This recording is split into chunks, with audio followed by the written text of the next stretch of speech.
Good morning mga guys. Kumusta po kayo? Ang ating gagawing video ngayong umaga, kukontent natin ay magpapaksyon na naman tayo ng isda na masarap ng buraw. Yan o. Yan guys, pwedeng pang tinula po yan, pwedeng pang sabaw. At of course, kilala nyo ba ito? Ito po yung batuan pampaasin. Sa aming probinsya ay marami pong ganito. Pampaasin po ito. Kinakain po namin ito yung mga mura pa. No? Tapos yung dahon po nito, kinakain din namin yung mga talbos. Masarap po yan na kinakain, masustansya. So ayan, ito po yung ating talong. Lagyan natin ng talong guys. 1, 2, 3, 4, 5. So yan po ay mahal ang kilo guys. 120. So kalahating kilo lang po yan. So ayan po guys, 3 sili. Nakalimutan ko yung luya. Pero di bali na. So ito po yung ating panglalagay. Suka, silver swan, asin, mantika, at bitchin, at meron tayong konting bawang. So, umpisa na po natin guys. Slicein muna natin ang ating talong para ilagay natin sa paksiw. Alright, here we go.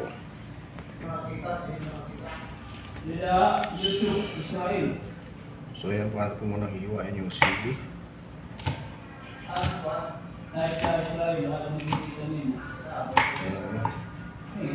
So, kaya natin hihiwa ng medyo may kaliitan kasi atin pong lalamasin dito guys. Kasama yung batuan para patas. Kasi wala tayong luya. Okay, so hiwain po natin guys ang talong para makasigurado tayo na walang uod. 4 na hiwa. Yan, so perfect. Wala siyang uod.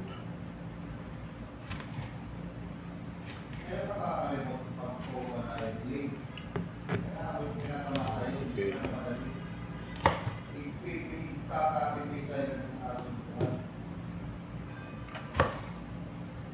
Yan. Okay, wala. Yun.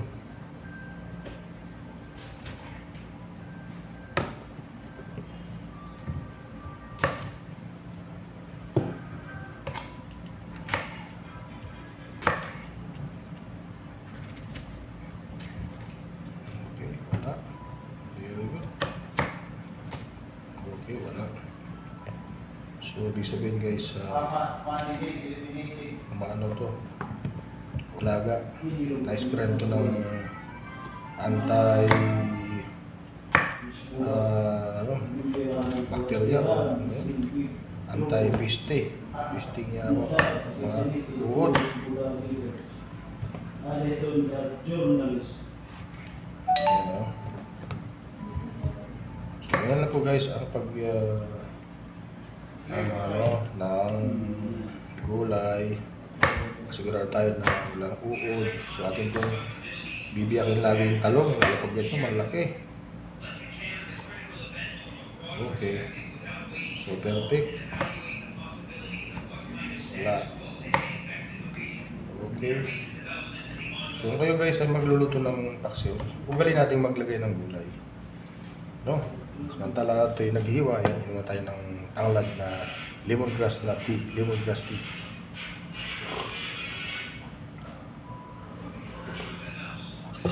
Okay. So atin na pong hiwa-hiwain ang ating batuan. Ang tigas.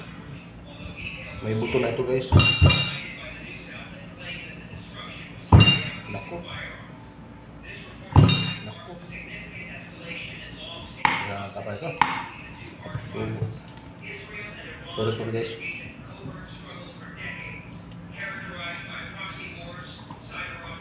Matanda na ito, magulang na guys. Yan o. So, bigyan lang natin ng buo.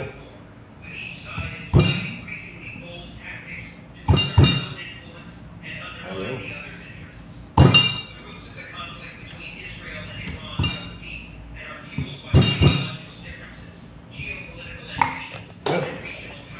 Look.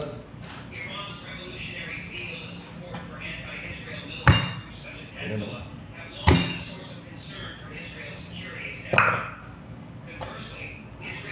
Try natin sa Caldero.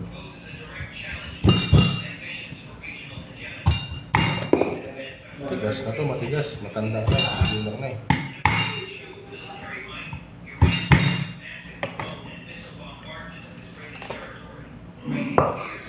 So yun na po guys, ano? Ating ano, lalagyan natin ang lagyan natin.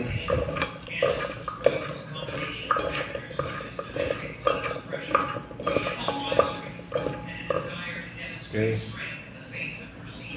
So ayan. Lagyan natin ng kunting isda. Lagyan din natin ng gulay guys sa ilalim. Yan, so lagyan natin ng isda. Ganyan lang guys. Shoutout po dyan sa mga hindi marunong magluto ng ulam ha. Matuto kayong magluto ng ulam dahil hindi palagi kayo magkakasama ng inyong magulang o kayong tatay. Mga anak, yan, matuto kayong magluto. Ito. Kaya walang bigalay manood lagi.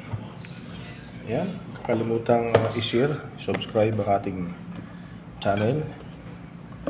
Meron po tayong channel sa YouTube, Kuya Rolly TV Mix. Yan, so lalagay po natin.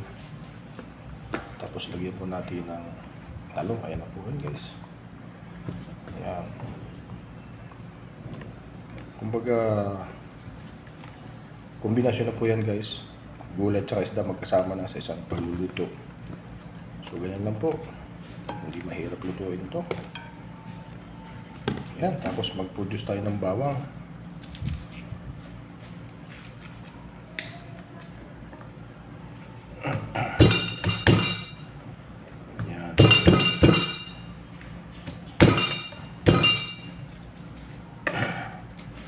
Ayan, so balatan natin ang bawang para malinis tingnan. Ayan, okay na yan.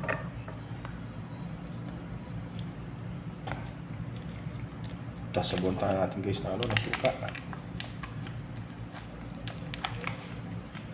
Of course, sa mga pagluluto guys, hindi mawala ang suka, suka lagi. Yung ating gagawin. Nasa sulat kasi tayo kaya wala tayong tuba dito. Pero mostly tuba talaga yan. Asin natin na. Kailangan asin. Tapos konting bitchin na kagad kasi para mamaya hindi na problema yung paglagay. Yan lang. Ito isang sachet ilagay natin. Walang tubig ito guys kasi ang purpose po nito yung ma-preserve ito, abutin ng mga ilang araw ay hindi mapapanis. Yun ang purpose. So, ayan, ready na po yan sa pagsalang. So, ang gagawin natin, pag natuyo po yung suka, ilalagay na natin ang mantika. O kaya tuyo. Tuyo at mantika, meron po tayo. Ayan. Ayan, ito na po yung ating tuyo. Ilagay natin.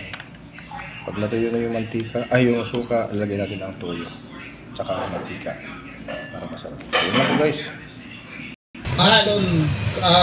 Guys, so malapit na maluto. Mamayang unti kapag matuyo yung suka, lagyan natin ng mantika sa tuyo. Ayan, simple lang guys, simple lang. Ayan, so guys, luto na. Lagyan na po natin ng ating toyo. Toyo guys. Magandang gabi po. Boss, mantika. Built ang hatol ng korte, kina Denise Cornejo, Cedric Lia at dalawang iba pa para sa kaso itong isinampan ng TV host na si Bong Navarro. Hanggang 40 taong kulong ang guys, so yan na po. Hintayin natin mga 3 minutes lang. Luto na po yan. Okay na. Thank you for watching. Sana yung meron kayo natutunan. Maglagay kayo ng gulay lagi pag kayo nagluto. Thank you for watching guys and God bless.